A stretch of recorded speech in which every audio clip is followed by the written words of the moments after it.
Welcome to yesterday's NBA news from the 25th of July, and it is essentially sports news in a way because, well, not a lot of things are happening around the NBA world. It's the same recycled news most of the time about Lauri Markkanen, about Zach LaVine, right? About these guys that are essentially holding the market back, and no other news for the free agents, which I would suspect to be the case until the end of the Olympics.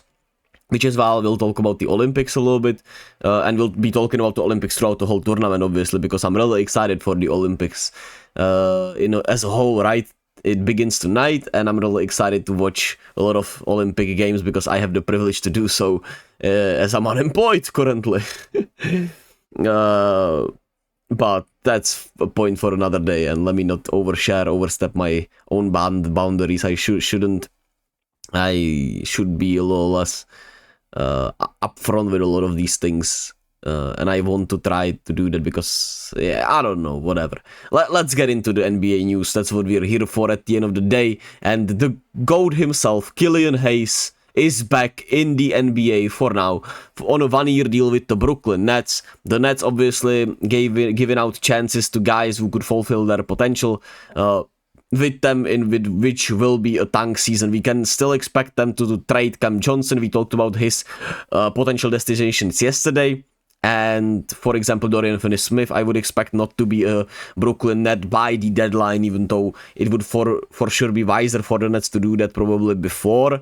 I think their value could tank a little bit with, obviously, the team they have. If they are going to wait until the deadline. But KILLIAN Hayes is a perfect tank commander for Cooper Flag, right? That's the price of this year's draft, very likely, or at least what we presume to be. And hey, he gets a chance to maybe make it work in the NBA.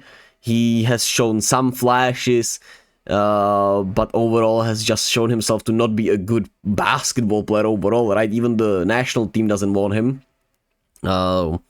So it's not like he's worse than me, obviously, but compared to the NBA players, KILLIAN Hayes, for where he was drafted, has just not shown much, and he gets a chance with the Nets. Perfect situation for both teams, right? No expectations for him with Brooklyn.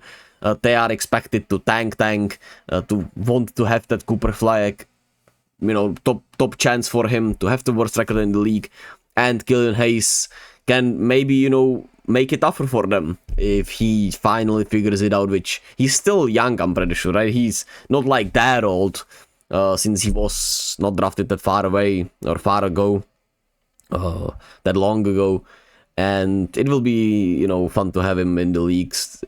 Hey, I'm all for comeback stories. I'm not sure who isn't, right? If he figures it out, it's all good with me, and I mean, not that it matters that much. Anyway, Anthony Gill is the other deal. He's resigning with the Wizards. The Wizards had him last year for, I don't know, he played like 60 games, I'm pretty sure. Solid backup big. So that's good for the Wizards.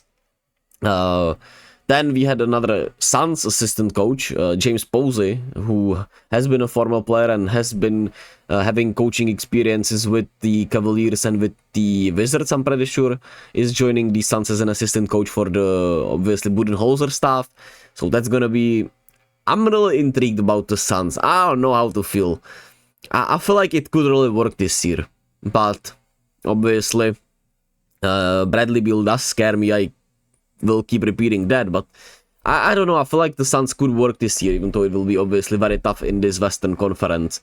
Then no one is interested in Jordan Clarkson after what was a disappointing year last season. Nobody wants him as of right now in this trade market situation, which is intriguing.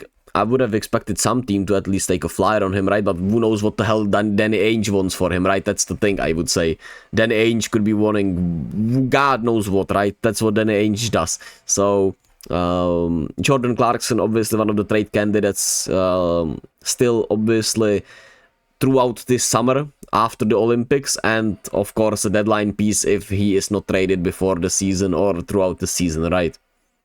So, there's that. Then an anonymous Lakers Summer League player blasted or spoke about special treatment for Bronny, which, wow, the son of the best player ever, or one of the best players ever. No matter what you think about LeBron, you have to put him somewhere out there. Gets a special treatment. Who would have thought, man? That it's not like that's the world we live in. And it's not like the fans and the media and a lot of the people aren't speaking out against him, right? He gets special treatment in some ways, obviously, but that goes both ways, positive and negative, right? So there's that. Obviously, the deal that he got, the 4-year deal he got, you have to be questionable about that, but having special treatment otherwise, not surprising for the son of one of the best players ever, right? So it is what it is, I guess. And a lot of people are talking about that's why the Lakers Summer League team was obviously, didn't have enough chemistry. That's why they didn't pass the ball enough. That's why they played a lot of ISO. It may very well be that case, which is bad. And you gotta hope the NBA players aren't against Bronny, right? You gotta hope that the French NBA players aren't gonna be looking at him sideways on the Lakers. Which, I mean, that's the biggest risk here. But who knows? We'll have to wait and see for that and about that. I'm rooting for Bronny for what he's gone through with the heart, with his heart. That shit's scary, right? And I'm rooting for him. Like, it's not like he asked to be LeBron's son, and I think obviously it has every bit of an advantage in terms of security and stuff. And I'm not saying that isn't a privilege and an advantage, but shit, like, is it bad that he has a good rich parent, right? We want every rich parent to be bad? No, not really, right? So we'll see how everything works out for Bronny, but we'll be talking about it throughout the season for sure. Then I went to a tennis tournament and the Czech players went 1-for-3. Only the doubles team won, which sucks, but it is what it is. And it was fun. It was fun. I'm just a little all over the place right now, right? The jobs and everything. So my life's been all over the place in terms of my mindset, my head. Obviously, I've been dealing with my anxiety issues all my life, essentially, right? So we're working, man. And we'll keep working. That's what we do. We keep going. And as we said, Olympic opening ceremony starts tonight. It's here at 8 p.m. Central European style, Czech Republic time. I don't know. I forget what the time zone actually is. It's like Central Eastern Standard Time or something like that. And for America, for Eastern time, it starts at 4:14, which means at 2 p.m. right? So if you obviously want to watch the Olympic opening ceremony, it's always fun. LeBron will be a flag bearer. You'll see a lot of incredible athletes out there. It's always an intriguing watch. And the games start tomorrow. We have 4 games already. 10 USA on Sunday. We'll be talking about that tomorrow. And that's that. And hopefully this shit isn't in the video as much as I think it will be. Anyway, thank you all for listening. Thank you all for watching. And tomorrow we dive deep into the Olympics. Thank you for listening. Thank you all for watching. Be kind to others. Be gentle with yourselves. And just be.